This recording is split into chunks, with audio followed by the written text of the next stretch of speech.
Start with the jug up high and the cup tilted to create a larger surface area of the espresso. Pour a thin, constant stream of microfoam to pierce the center of the crema. As the cup starts to fill, tilt the cup more upright so as not to spill. Then bring the tip of the jug close to the surface of the milk, almost touching it. At this point, a white dot will start to appear. Pause, then pour again, very close to the surface.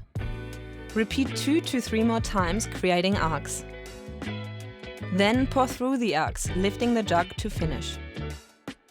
And that is how you create a tulip. Now for the Rosetta. Start with the jug up high and the cup tilted to create a larger surface area of the espresso. Pour a thin, constant stream of microfoam to pierce the center of the crema. As the cup starts to fill, tilt the cup more upright so as not to spill.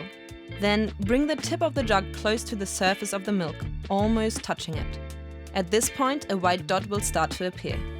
Keep steadily pouring, making the dot larger, gently moving your jug from left to right, creating leaves.